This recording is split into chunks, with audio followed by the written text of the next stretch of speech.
Trying to find a way to reopen the government and avoid a default. Democrat Joe Manchin of West Virginia and Republican Bob Corker of Tennessee. Senators, welcome back to Fox News Sunday. As we sit here on Sunday, Senator Corker, where are we? Is there a deal in the offing? Where are we? Well, there was some movement a couple of days ago, and I think things are not moving now. A couple of nights ago that looked like there maybe was a way to go forward. I think the Senate Democrats have pulled back at the request of the White House and now maybe trying to look at sort of busting the budget caps that were established back in 2011. So I think we're in a status quo. I do think we will see our way through this, but the last 24 hours have not been good. Let me follow up with you on that. As we said, the president rejected the House GOP plan. Yesterday, Senator Harry Reid, the Senate Democratic leader, rejected a compromise plan by 12 senators, half Republican, half Democrats. It sounds like the other side is demanding, Senator Corker, that you reopen the government and you extend the debt limit with no strings attached. Will Senate Republicans accept that?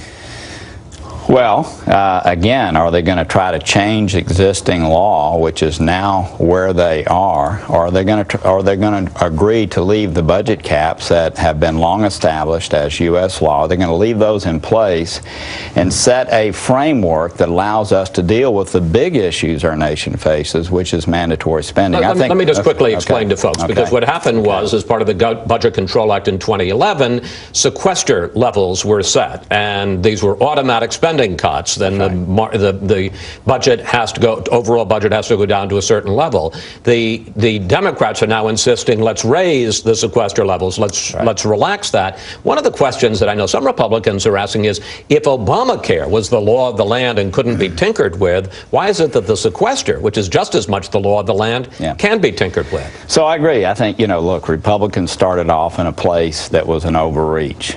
And to try to change a law that was central to the president's, agenda was not something that was achievable. A delay, maybe. Other kinds of things, maybe. Now, I think the Democrats are on the verge of being one tick too cute as they see the House possibly in disarray. They now are overreaching, and I think that what we've got to do is get this back in the middle of the road, act like adults, deal with these issues in an appropriate way. Joe and I were at a dinner last night. We're usually in our home states with finance ministers from around the world. This is something that is wreaking havoc around the world and will affect economic growth. And I do hope that over the next week we'll reach a conclusion. And I think we will. But, Chris, over the last 24 hours, there's not been good productivity on this issue. Let me pick up with you, Senator Manchin, because you were part of this gang of 12 that tried to come up. Not a gang. We have enough gangs up there. We don't need any more gangs. With an agreement. And Democratic leaders ended up saying that this gives too much to the Republicans, which raises the question, do Harry Reid, do President Obama, do they want to compromise or do they want surrender? Well, I don't know what they want. They haven't detailed that enough for us. Leadership must lead, and basically we're in a crisis mode right now. We should not be here. There's no way it's acceptable for this government to be shut down. This is self-inflicted pain on millions of people. It's unnecessary. And now to go right up to the brink of a government default, which is catastrophic to our country, to our economy, and to the people in this great country. How they can let that happen is beyond me. We have a group of 12 bipartisan. That's 12% of the Senate. A core equally divided, 6 and 6, Democrats, Republicans. And we've got something that has a little bit for everybody. In a divided government, you can't have it all your way. But forgive me, that your leader, Harry Reid, said it was too generous to the Republicans, that and rejected it. And well, we're waiting to see the leadership come back with something then that's maybe he believes is more fair. I don't know. We looked at it from the standpoint they wanted to repeal the medical device tax. That's what the Republicans wanted that. They compromised and gave us a delay for 2 years, which works. They wanted an oversight on as far as people who were signing up for it. The bottom line is we don't want that to gut the bill, and it's not going to gut the bill. Give Obamacare a chance to work. If it doesn't work, it'll fall on its own. But don't have the underlying motive to just get rid of it. And the social issue, we're talking about finances of our country. There's a lot of us social issues. I could talk about an energy policy, coal, what role it plays in the economy of the government and the energy that we have. but that's not the place for it. And everybody wants to bring their social agenda to the table when we really should be fixing the finances of this country, and that's what Bob and I have been working on. Senator Corker, Majority Leader Harry Reid, late yesterday, along with other Democratic leaders, went to the White House in the Oval Office, met with the president to discuss where they stand at this point in these negotiations. He says he wants a compromise by tomorrow, by Monday. Any idea what he has in mind? And what do you think, realistically? I know, you know, you want to say, you hope that, what are the chances, real chances, that we could reach Thursday, the debt deadline, without a deal? Well, I've been able to predict these in the past with really perfect results so far. At this point, Chris, I cannot. I do think we will rise to the occasion and deal with this issue, and I do think that the White House pulled back Senate leadership 2 nights ago and asked them to step back away. And I think that they're watching to see what's going to happen on the Republican side for a few hours. But nothing is going to happen, I don't think, if it's about, again, breaking those spending caps. So my sense is... That's the key issue now, is whether the sequester stays or not. It would be beyond belief as a country to have these huge amounts of debt, $17 trillion and growing, and to not only not take gains, which is what all of us want to do. We want to make our country stronger. Not only not do that, but back off from the disciplines that we put in place back in 2011, which, by the way, is the law of the land. So my sense is that Democrats will pull back. We'll end up in a place where we're focused on those good government things that we should have been focused on all along,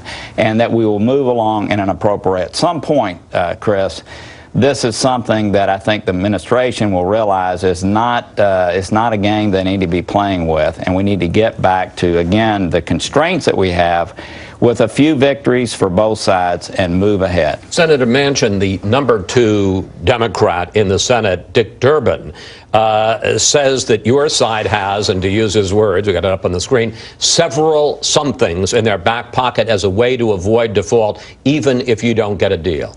You have any idea what he's talking about? Well, I would assume that they might be referring to the so-called nuclear option. If you have to use that basically to keep this country from falling in default, do we go to 51 votes on the Senate side to prevent that from happening? I would hope we don't get to that. I don't think we need to go that direction whatsoever, and I think that we can come to agreement.